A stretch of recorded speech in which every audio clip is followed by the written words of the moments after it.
আজ আমি ঠাকুর মায়ের কথা একটু আলোচনা করব আর সঙ্গে মায়ের একটি গান করব। আমাদের বিশ্বের আরাধ্য দেবতা পথপ্রদর্শক যুগবতার শ্রী শ্রী রামকৃষ্ণ পরমহংসদেব, জগজ্জননী মা সারদা দেবী, যুগাচার্য সচ্চিদানন্দ বীর সন্ন্যাসী স্বামী বিবেকানন্দ মহারাজের রাতুল চরণে আমার শতকোটি প্রণাম। এবার সমস্ত রামকৃষ্ণ মণ্ডলীর ভক্তগণ ভাই বোনদের জন্য আমার আন্তরিক শুভেচ্ছা ও ভালোবাসা, প্রণাম। আপনারা আমার সঙ্গে থেকে আমাকে উৎসাহিত করিলে আমি ধন্য হইব। জয় মা। এবার শুরু করছি সারদা ঈশ্বরীয় মা। সারদা মা যে ঈশ্বরীয় তাই আলোচনা করব এখন।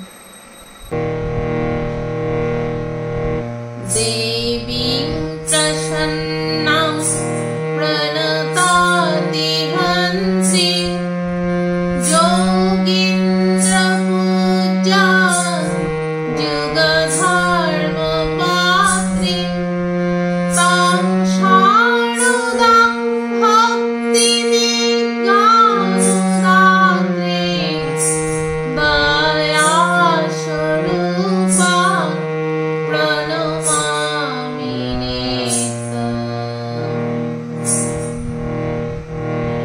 জয় মা।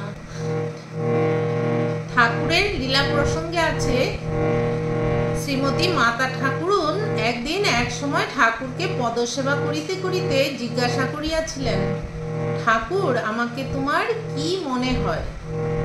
ঠাকুর উত্তরে বললেন, যে মা মন্দিরে আছেন তিনি এই শরীরে জন্ম নিয়েছেন ও সম্পত্তি নহবতে বাস করিতেছে, সাক্ষাৎ আনন্দময়ী মা। তোমাকে সর্বদা সত্য সত্য ওই রূপেই যে আমি দেখিতে পাই।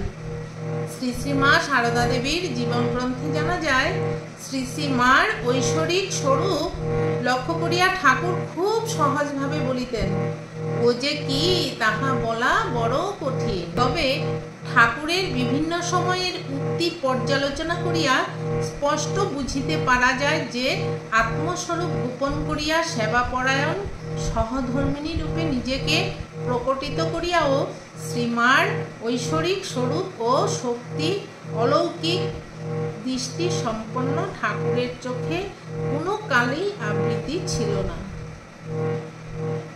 কোনো এক সময় গোলাপ মাকে ঠাকুর বলিয়াছিলেন, ও সারদা সরস্বতী জ্ঞান দিতে এসেছে।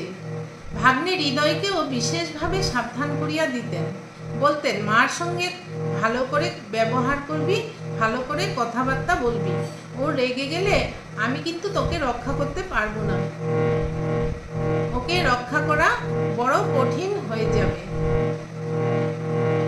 ঠাকুর শ্রী মাকে সর্বদা ভবতারিণী রূপেই দেখতেন। ঠাকুর শ্রী শ্রী মাকে সর্বদা ভবতারিণী রূপে দেখতেন।